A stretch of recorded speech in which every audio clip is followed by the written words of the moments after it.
Welcome to NBC News. This is latest news for you. After winning back a slim one-seat majority in Washington State Senate earlier this month, Democrats knew exactly what piece of legislation they'd take up first.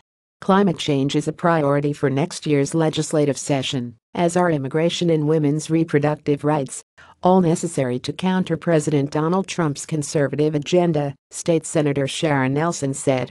But all of that will fall in line behind the Washington State Voting Rights Act, their version of the Federal Voting Rights Act that Democratic lawmakers have tried and failed to enact several years running.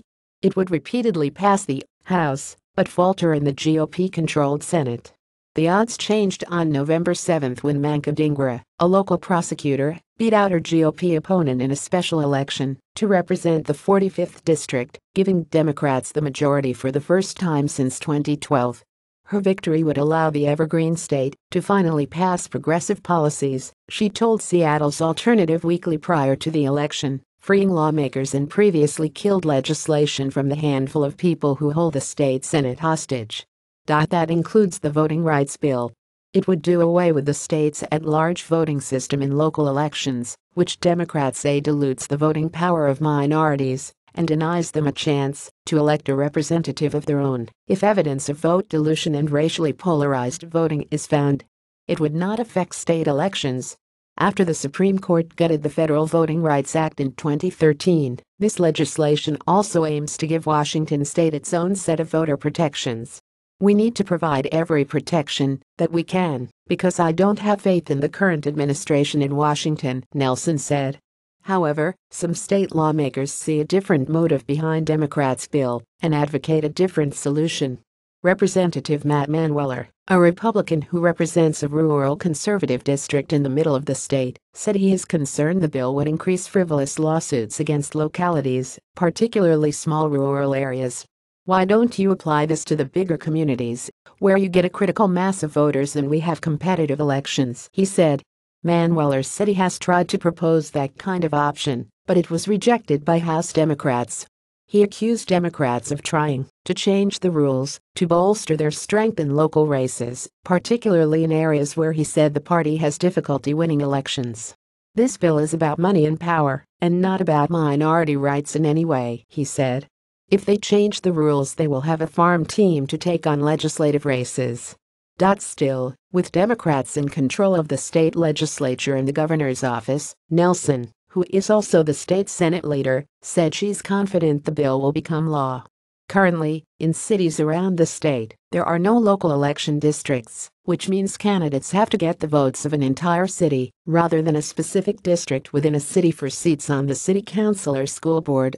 This has led many towns, particularly with large, or even slim, white majorities, to have little or no minority representation in locally elected bodies, Nelson said.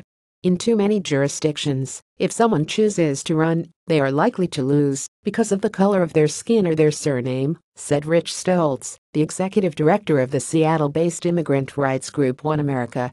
In 2012, the Washington State American Civil Liberties Union sued the city of Yakima under the Federal Voting Rights Act, claiming the voting system discriminated against Latinos. No Latinos held elected office, despite making up roughly 40% of the city's population.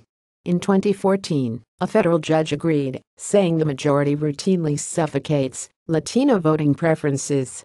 The Washington ACLU was again successful in a similar lawsuit against the city of Pasco. As a result, several Latino candidates were elected in both cities, most recently in the November election. The voting rights bill, which is slated to be introduced in the 2018 legislative session, would work similarly to the Federal Voting Rights Act, but Nelson said it would make it easier for a resident to sue a city to change from at-large to district-based voting. If challenged by the city, the case would also go through state court rather than federal courts. Suing under the Federal Voting Rights Act is tremendously expensive and requires years of litigation, said Stoltz, the immigrant rights group executive director. It's very difficult for individuals to challenge voting systems under federal law. Justin Levitt, a voting rights expert and law professor at Loyola Law School in Los Angeles, said Washington's bill is not necessarily representative of a trend, but rather an example of states moving ahead of the federal government. States such as California and Illinois have their own versions of the federal law as well. The Federal Voting Rights Act is very powerful and good at some things, he said. It could use a state backdrop, and it doesn't surprise me that states would want to put in place their own protections for minority voting rights. November 24, 2017, 4:20 p.m. An earlier version of this article misidentified a Washington state senator. Her name is Sharon Nelson, not Susan Nelson.